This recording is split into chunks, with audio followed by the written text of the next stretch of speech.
अस्सलाम वालेकुम वरहमतुल्लाहि वबरकात। अल्लाह के नाम से शुरू जो बड़ा कृपालु और अत्यंत दयावान है। मैं हूं मोहम्मद नफीस अंसारी और आप देख रहे हैं द पॉलिटिकल। त्रिपुरा में हालत काफ़ी गंभीर है। मुसलमानों के घरों पर हमले किए जा रहे हैं, उनकी मस्जिदों को तोड़ फोड़ करके आग लगाई जा रही है, कुरान को बचा बचा कर लोग महफूज जगह में ले जा रहे हैं। याद रहे कि ये वीडियो किसी भी ज़ात, धर्म या समुदाय के खिलाफ नहीं है। ना ही ये वीडियो त्रिपुरा में हालात को ख़राब करने के लिए है, बल्कि त्रिपुरा में क्या कुछ चल रहा है पिछले 4 दिन से उसकी सही खबर आप तक पहुंचाने के उद्देश्य से मैं ये वीडियो आपके लिए बना रहा हूँ। त्रिपुरा में हालत बहुत ख़राब है। आखिर ऐसा क्या हुआ त्रिपुरा में कि मुसलमानों के घरों को जलाया जाने लगा, मस्जिदों को जलाया जाने लगा, क्रीम खाट को, जनाजा ले जाने वाली चीज़ों को, पंखे को, हर चीज़ को तोड़ा गया। क्या हुआ है, इस बात को समझने के लिए इस वीडियो को अंत तक ज़रूर देखिए। बात है 27 अक्टूबर 2021 को, जब त्रिपुरा में विश्व हिंदू परिषद के लोगों ने त्रिपुरा के धर्मानगर में रैली निकालनी शुरू की। क्यों वो रैली निकाल रहे थे? बांग्लादेश में हुए एक हिंसा के खिलाफ, जिसमें कुछ उग्रवादी, कुछ घटिया मुसलमानों ने हिंदुओं के मंदिरों पर हमला किया, उनके भगवानों का अपमान किया और यहाँ तक कि एक लड़के को भी मार मार कर मौत के घाट उतार दिया। बांग्लादेश के वायलेंस के खिलाफ विश्व हिंदू परिषद ने त्रिपुरा में एक रैली का आयोजन किया। वो रैली इतनी हिंसक हो गई, वो रैली इतना ख़तरनाक मोड़ ले लेती है कि धर्मानगर में बहुत सारे मस्जिदों को तोड़ा फोड़ा जाने लगा। इतना ज़्यादा वो वायलेंस करने लगी कि वहाँ पर सरकार ने 140 सेक्शन 144 को इम्पोज कर दिया। पर बात यहाँ पर ख़त्म नहीं हो जाती है। मैं थोड़ी सी बात करना चाहूँगा बांग्लादेश में। बांग्लादेश में जो वायलेंस हुआ उसमें एक औरत के कोख को उजाड़ दिया गया, एक लड़के को मौत के घाट उतार दिया गया। जिन भी मुसलमानों ने धर्म के आधार पर एक माँ के कोख को उजाड़ा है, अल्लाह सुब्हान व तआला बिल्कुल भी उनसे राज़ी और खुश नहीं होगा, क्योंकि एक कुरान के अपमान की वजह किसी हिंदू की जान लेना नहीं हो सकती है। वो किसने किया, किसने क्या नहीं किया, ये जाँच का विषय है, लेकिन शक के आधार पर किसी हिंदू को मार देना ये बिल्कुल भी गलत काम और कुरान और हदीस के ख़िलाफ़ है। अब मैं फिर से बात करना चाहूँगा त्रिपुरा में जो ये बड़ी विश्व हिंदू परिषद की रैली निकली, एक विशाल रैली, इनका तोड़ फोड़ का वीडियो मैं आपके सामने नहीं रख सकते। वो बहुत ही खतरनाक है। उनके हाथों में तलवार है, उनके हाथों में भाला है, धारदार हथियार। मुसलमानों के घर के बाहर वे लोग इंतज़ार में हैं, ताक में खड़े हैं। और त्रिपुरा की हालत बस से बदतर उन लोगों ने करके रख दी है। त्रिपुरा में विश्व हिंदू परिषद के लोगों ने त्रिपुरा के कई इलाकों पर हमले किए हैं, जिसमें से राटाबाड़ी मॉस्क को उन लोगों ने टारगेट किया, पल बाज़ार मस्जिद को उन लोगों ने वेंडलाइज पूरी तरीके से शहीद कर दिया। यहाँ तक कि उन्होंने मुस्लिम घरों पर पत्थर तक चलाए हैं। मुस्लिम मर्दों को और औरतों को साथ भी उन लोगों ने छड़खानी की है। नॉर्थ त्रिपुरा में धर्मानगर में मस्जिद पर हमला किया गया।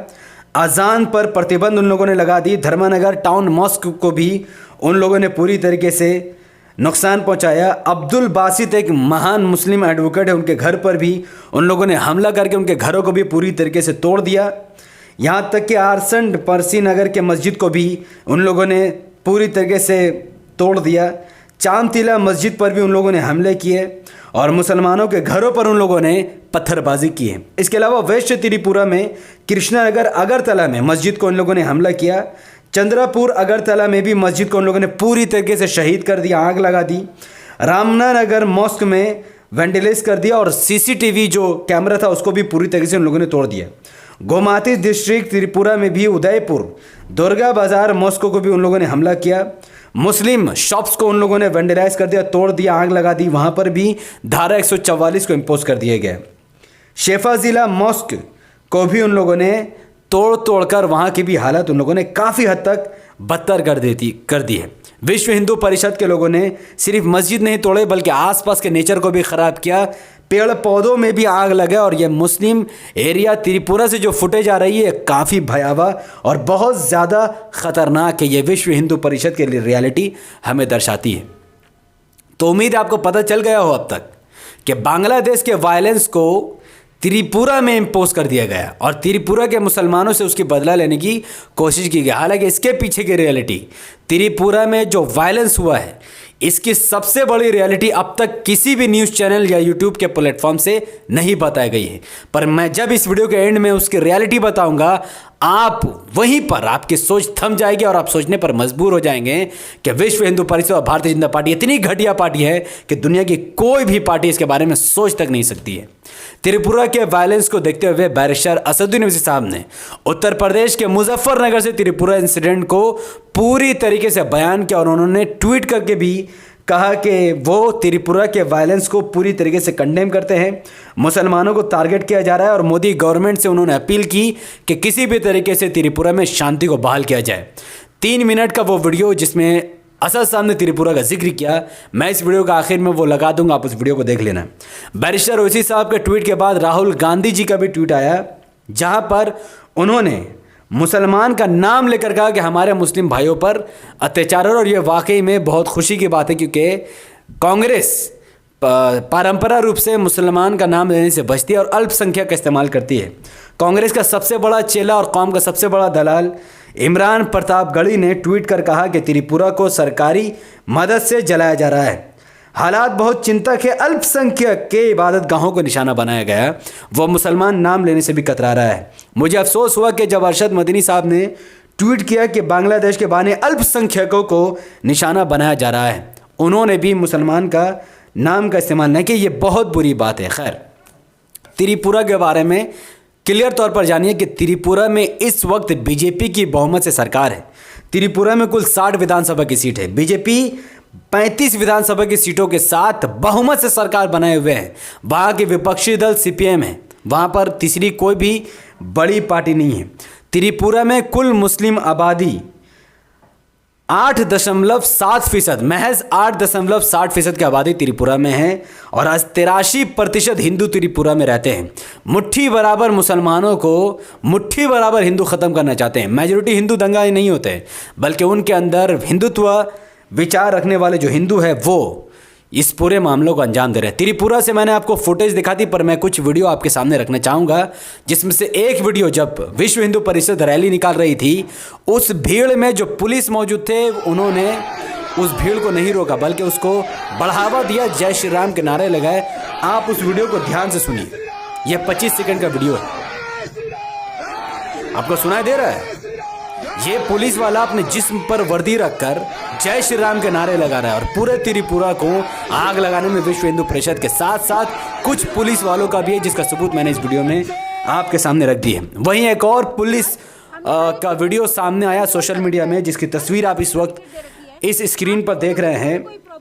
ये धर्मानगर के पुलिस अधिकारी एसडीपीओ हैं, जिन्होंने मुसलमानों से शांति बनाए रखने को कहा है। हालांकि हम सब जानते हैं कि त्रिपुरा या पूरे भारत में अशांति सिर्फ और सिर्फ विश्व हिंदू परिषद के लोग ही मचाते हैं। मुसलमान हमेशा शांति रखते, तो उनको क्या शांति बनाने की अपील दी जा रही है। यहाँ तक कि उन्होंने इस बात को एक्सेप्ट किया कि मस्जिद के हमारे पास आर्मी फोर्स की कमी है, चूँकि मुसलमान अपने मस्जिद को सुरक्षा के लिए, मस्जिद को अपने खुदा की सुरक्षा के लिए नहीं, मस्जिद चूँकि बहुत मेहनत से बनाई जाती है, उसको बनाने में काफ़ी वक्त और बहुत पैसे लगते हैं, वो मुसलमानों की प्रॉपर्टी है और उसको बचाने के लिए मुसलमान बाहर आ गए। तो ये जो एसडीपीओ हैं, इन्होंने मुसलमानों से कहा कि आप लोग भीड़ मत जुटाए, हिंसा बढ़ सकती है, आप लोग अपने अपने घर पर रहें। और मुसलमान इनसे कह रहे हैं उस वीडियो में कि हम कैसे अपने घर पर रहें, वो भीड़ अगर हमारे पास आ गई तो हम क्या करेंगे, हमें इंतज़ाम करना होगा। तो उन दोनों के बीच में बहस हो गई। फिर भी हर पुलिस वाला गंदा नहीं होता, इस बात का सबूत इस पुलिस वालों ने दिया है। त्रिपुरा में जो कुछ भी चल रहा है पूरी डिटेल मैंने आपके सामने रख दी। त्रिपुरा के मुद्दे पर एमआईएम काफ़ी सक्रिय है, चाहे वो बैरिस्टर असदुद्दीन ओवैसी साहब का मुजफ्फरनगर से बयान हो या आसिम वक़ार साहब की ये पोस्ट हो, या फिर सूरत में, गुजरात सूरत में एमआईएम के लोगों ने प्रदर्शन भी किया है और त्रिपुरा को लेकर गुजरात से भी आवाज़ उठाने की कोशिश की है। अफसोस मुझे तब होता है जब अखिलेश यादव, मायावती और प्रियंका गांधी, मैं इनका जिक्र इस वीडियो में और त्रिपुरा के मुद्दे पर क्यों कर रहा हूँ, ये वो 3 बड़े नेता हैं जिन्होंने लखीमपुर में जब किसानों को बीजेपी ने रौंद दिया कारों तले, तो ये तीनों नेता रातों रात लखीमपुर खैरी पहुँच गए किसानों को सहानुभूति देने के लिए। आज ये तीनों नेता खामोश हैं और तीनों में से कोई भी नेता लखीमपुर छोड़कर त्रिपुरा पहुँचने तक को तैयार नहीं। ये वाकई में बहुत अफसोस की बात है। तो प्रॉब्लम्स क्यों क्रिएट हुआ, किस वजह से क्रिएट हुआ और किसने किया, ये सब कुछ मैंने आपको इस वीडियो के अंदर बता दी। अब मैं आपको सबसे मेन रीज़न बताता हूँ कि ये दंगा हो क्यों रहा है। ये दंगा बांग्लादेश वायलेंस का सहारा लेकर जरूर किया जा रहा है उसके आड़ में, पर इसका सबसे बड़ा रीज़न है त्रिपुरा में आने वाले बलदिया इलेक्शंस या म्यूनिसिपल इलेक्शंस या लोकल बॉडी इलेक्शंस।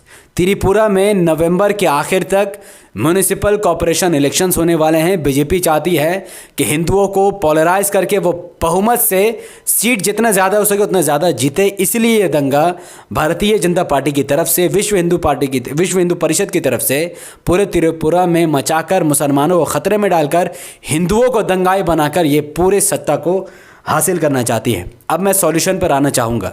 प्रॉब्लम आपने सुना, प्रॉब्लम क्यों हुआ वो भी आपने सुना, अब सॉल्यूशन सुनिए। फिलहाल हम सब जानते हैं कि त्रिपुरा में मुसलमान दंगा नहीं कर रहे हैं, वो बचाव के कार्य में लगे और अब भी लगे हैं। हम सब जानते हैं कि अगर हम ये जो तथ्य हैं इनको खिला दे या इनको पिला दे या इनकी कितने भी हेल्प कर दे, आखिर में ये लोग हमारे ही खून के प्यासे हैं।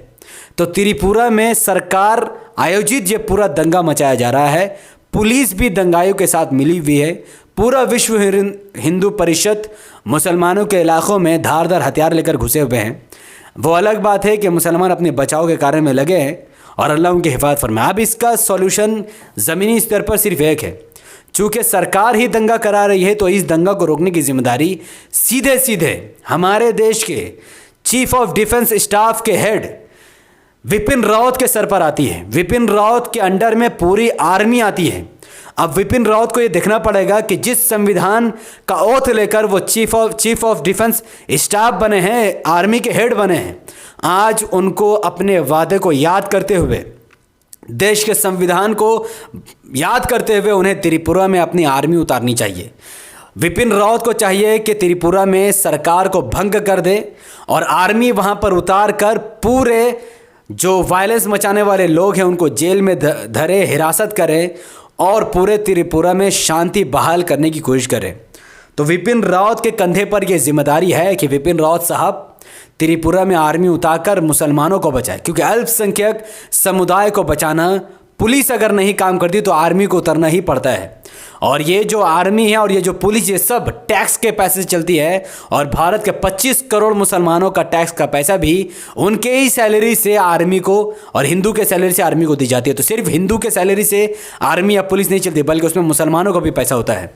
तो अपने ईमानदारी दिखाते हुए विपिन रावत साहब से मेरी गुजारिश है कि वो त्रिपुरा में अपनी आर्मी उतारें और उतार कर पूरे त्रिपुरा में वायलेंस को रोककर शांति को बहाल कर और बीजेपी की सरकार को पूरी तरीके से ख़त्म कर दे।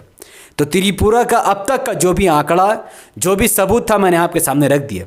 ये पूरे ऑथेंटिक सबूत थे और कुछ पोस्ट मैंने सोशल मीडिया से भी लिए थे जिसमें से अधिकतर ऑथेंटिक थे।